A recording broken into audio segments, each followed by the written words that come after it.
Hello, ladies and gentlemen. Welcome to the real United States. We're here in front of a statue of Mahatma Gandhi. Now, I doubt that there's anybody out there on the face of the planet that is not familiar with the great spirit, Mahatma Gandhi. This statue is a depiction of Gandhi's march to the sea in protest of the salt taxes that he did in 1930. Now, this was a gift from the nation of India. And we're here in downtown Washington, D.C., right where Q Street and Massachusetts Avenue meet.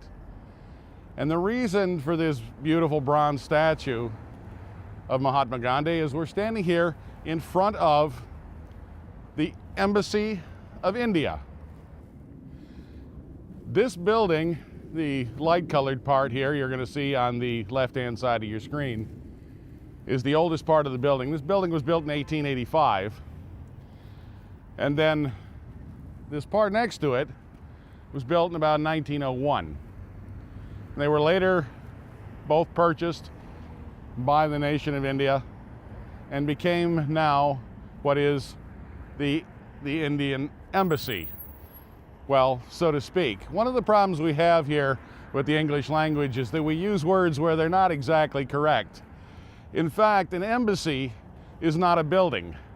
An embassy is a group of people that are delegates from another nation, representative of another nation. So the embassy technically is the people. The building, in fact, is called a chancery. So you will usually hear these buildings referred to as the embassy, but the fact of the matter is that technically the building itself houses the embassy, and the building is called a chancery. Now, it's a beautiful, beautiful building, and this is, as I understand it, the oldest piece of foreignly owned property that's owned by the nation of India. So, quite a historic artifact on so many levels.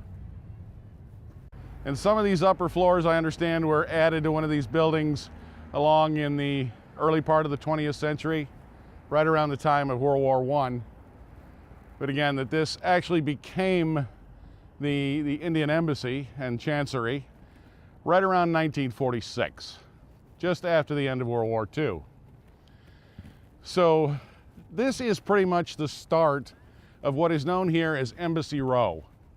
Embassy Row is along mostly Massachusetts Avenue, which is the street that we're standing along here, and where you will find most of the foreign embassies here in the United States in Washington, D.C. So this is part one of what will eventually be probably a long playlist about Embassy Row and the many, many embassies representing our neighbors around the world. Now, unfortunately, in our little tour here along Embassy Row, I'm not going to actually be able to take you into the embassy and have a look around. It's fairly common knowledge that embassies, chanceries actually, are both in theory and in practice considered foreign soil. They are part of the sovereign nation for which they represent. So, since I don't have a passport and I haven't been invited in, which I, in theory, could go in without a passport if I'd been invited in, I won't be able to go in and show you the inside of the chancery.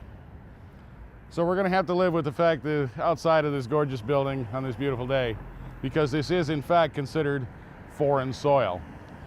So we have all these little individual chunks of countries all here along Embassy Row.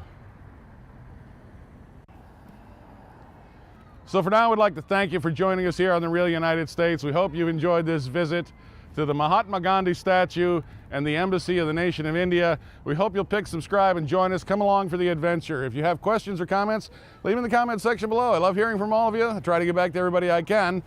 And as always, thank you for watching.